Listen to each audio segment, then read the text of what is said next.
Meus amigos, meus irmãos,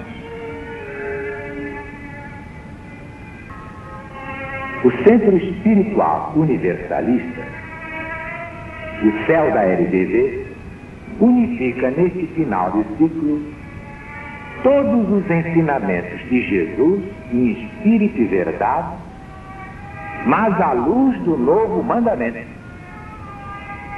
Nenhum sectarismo, nenhum ecletismo, nenhum hibridismo, porque a verdade não é híbrida, não é sincrética, não é eclética, não é sectária. A doutrina do céu é exatamente a doutrina do Cristo de Deus, acima de todas as perversidades geradas pelas religiões humanas, diletas filhas de Satanás ou do Anticristo.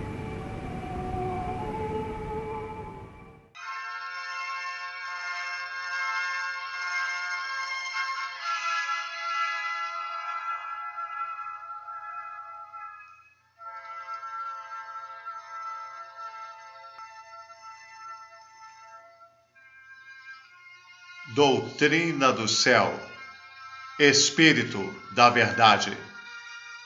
Alziro Zaru responde. A lição de hoje é Jesus, o Cristo 3, publicada no jornal Gazeta de Notícias, no dia 14 de fevereiro de 1970.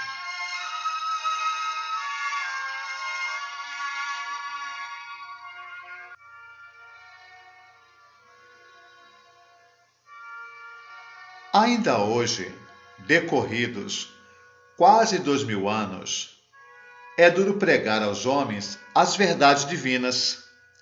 Já dizia Jesus: o espírito está pronto, mas a carne é fraca.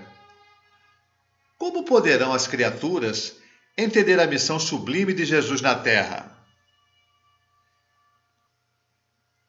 Infinita é a paciência do bom pastor. Ao viver pessoalmente entre vós, viu o Mestre que o valor espiritual do homem devia ser realçado. Seus deveres tinham de ser maiores. Durante todo o tempo da sua missão terrena, Jesus foi considerado como um homem igual aos outros, como um profeta encarnado na matéria humana, exatamente como os profetas da antiga lei. Os homens só o tomaram pelo próprio Deus depois do sacrifício do Gólgota, depois do seu reaparecimento chamado ressurreição, e pela lembrança dos atos que praticara e que todos chamavam de milagres. Dar-lhes a conhecer os segredos do além seria atraí-los a um terreno perigoso. Ainda não estavam fortes para se preservarem do perigo das relações com o mundo invisível, para receberem e aceitarem a lei da reencarnação, com seus princípios e suas consequências. Por tanto tempo tinham tremido sob o bastão de ferro de Moisés, na linha do olho por olho, dente por dente, que não entenderiam o Deus de amor, ou então, fiados no perdão eterno do Pai, de infinita misericórdia, nenhum esforço tentariam mais no sentido do progresso. O Espírito Redentor, portanto, não lhes falaria aos sentidos. Profundamente materiais, eles precisavam da matéria idealizada que os preparasse para a compreensão da vida espiritual. Entendidas estas palavras, já vos podemos falar. O tempo, cerca de 20 séculos, e as reencarnações sucessivas, trazendo consigo a expiação, a reparação, a depuração vos prepararam para o entendimento das coisas espirituais. A matéria, a letra, a inteligência, o espírito. Chegaram os tempos de ser totalmente revelada a origem espiritual de Jesus. A letra já deu seus frutos, agora mata. Soou a hora do Espírito que vivifica. O aparecimento de Jesus entre os homens não foi um fato aberrante das leis da natureza. Há, como sabeis, mundos inferiores e mundos superiores, mundos materiais e mundos fluídicos. Quanto mais o espírito se depura, tanto mais se afasta dos instintos materiais. Quanto mais perto se encontra das encarnações primitivas, tanto mais se entrega às necessidades que o aproximam do animal. O mesmo se dá com todas as necessidades da existência material, que se diversificam e vão desaparecendo à medida que o espírito se depura. À proporção que sobe na escala dos mundos, mais as leis da carne e, portanto, os meios de reprodução se aperfeiçoam e espiritualizam. A união da matéria para formar a matéria é uma das condições inerentes à vossa inferioridade e só existe nos mundos materiais como a Terra. Já nos mundos superiores, suficientemente elevados, a vontade constitui a base da lei de reprodução.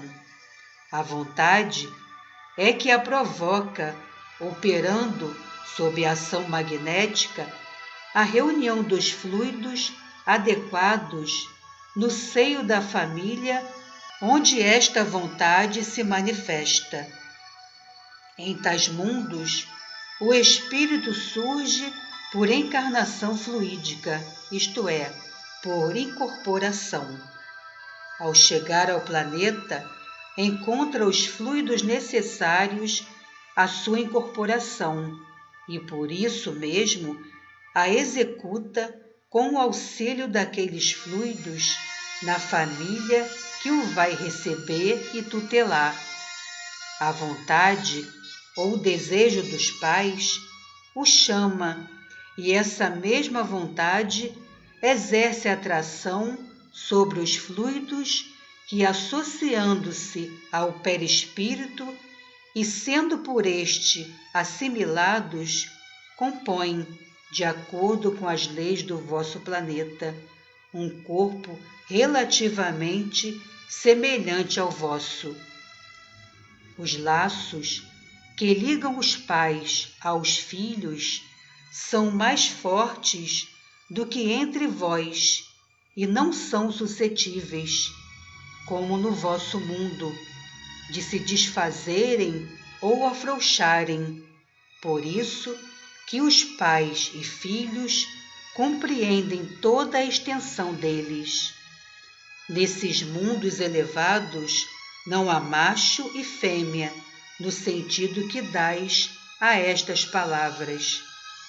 Os instintos experimentam algumas variações, mas nada tem de comum com os vossos sentidos materiais. É difícil e mesmo inútil agora dar-vos explicações que não podereis apreender. Sabei unicamente que há diferença de sexos sob o ponto de vista moral e fluídico. Essa diferença provém da que existe na natureza e na propriedade dos fluidos, assim como no emprego que se lhes dá no estado de encarnação ou incorporação. Sabei também que o moral e o físico sempre estão ligados um ao outro em todas as esferas e que os fluidos servem para exprimir os sentimentos e as faculdades do espírito. Disso tendes aí um exemplo, ainda que muito material. O espírito que encarna sofre a influência da matéria. Que é a matéria? Fluidos espessados e solidificados, do mesmo modo que o gelo dos rios é uma concentração do leve vapor que deles se desprende sob a ação dos raios solares. Nos mundos superiores, o amor, que os homens tanto profanam, existe em grande desenvolvimento, mas sempre em condições de pureza. Quanto mais o espírito se eleva, tanto mais viva se lhe desenha na memória a miragem do passado.